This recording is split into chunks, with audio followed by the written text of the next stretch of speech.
Hello. Good morning. Hello. Good morning, good afternoon, good evening. So today's class is the introduction to Adire Oniko. Adire Oniko is tie and dye. So tie and dye, in the last class, our introduction to the history of Adire, I explained that Adire Oniko was a tying of pebbles, stones, gravels, bottle covers, buttons, and anything, and even just tying the fabric itself with your twine. So today is going to be an introduction to the items we need to get our Adire Oniko. Alright, so here with me you have your fabric. I'm using Guinea for demonstration of this class. And Guinea, you have to destarch your fabric. Now what is destarching? Destarching simply means after you get your fabric from the market, if you know Guinea, it has a sheen to it, and that basically tells you that it has been starched. So you simply get your fabric, you just wash it through running water, or in a bucket of water. No soap, just water, and then you scrub. Now what that does is you've taken off the starch that was affixed to the fabric. So that's what we call destarching. So when you do that, you dry the fabric, okay? There are some that you don't need to dry, but that's as the class goes on, you get to know that. So that's preparation of your fabric. That's the first step, preparation of your fabric, which is simply destarching. Now, like I said earlier on, I'm using Guinea, but you can use pure cotton, 100% pure cotton, please.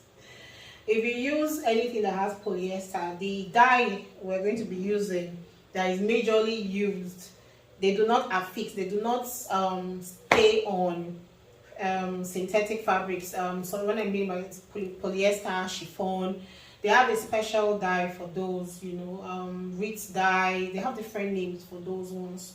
But for the purpose of this our class, and the majority of the dye is being used in Nigeria for our Adire, that if you're not using eleko, what we'll be using is the Guinea or pure cotton, excuse me, 100% pure cotton, linen. So yeah, basically fiber materials. Any fiber material will dye. Okay, so you need your fabric treated. By treated, you know what I mean. Then we need our twine. Now this is a synthetic one. This is a synthetic twine. They have the one they call raffia. Any of them is okay. Even this thread that shoemakers use in sewing their shoes, you can also use that thread. So you either get the raffia or these synthetic ones. They are called twines. These are what we use in tying different patterns onto our fabric using whatever means we decide, either with pebbles or without. Okay, so next time we'll be needing our chemicals. Now this is called Hydrosulfite. Now you took note that I took the rubber away from me. Why? Because it has a potent odor, and that is how you will know that it actually is effective. Now if you buy your Hydrosulfite and it doesn't have that potent odor, it smells like rotten egg basically. So if it doesn't have that potent odor, then you know that its efficacy is done for, it's done with, it's not going to work. So what do we use Hydrosulfite for? We use Hydrosulfite is it causes the dye to stay to the garment, to the fabric. If you don't use your Hydrosulfite, when you're done with all your work and you put your dye, you take this and you drop it into your dye bath, and then the moment you take the fabric to rinse off, everything is rinsing off. Every single color is just going to stain the fabric a bit, but majority of your colors will just wash down the drain. So now that's the job of your Hydrosulfite. So how do you identify the Hydrosulfite? It's very smooth, it's white in color, it's very smooth, you understand, and then like I said, it has a strong stench to it. Now if you notice, when you buy them, they are normally sold in little leather bags. So when you buy them, please, you turn them into an airtight container and you store in a dark place. So maybe in your wardrobes, in a box, maybe you just get a box that says everything is from Adire making. you know, or you store it in a wardrobe, a cold, dark wardrobe. So yes, they do not like sunlight. Yes. So and then when you buy between 2 to 2 months, you should just make sure you use it. So tend to buy the quantity that you know you get to use. Okay.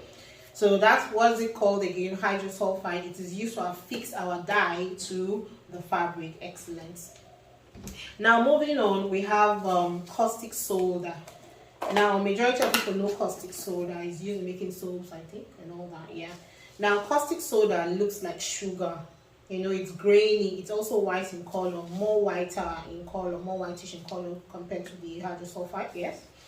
So it's like salts. You understand? So how do you know that it's still efficient? It's still working. It's still good.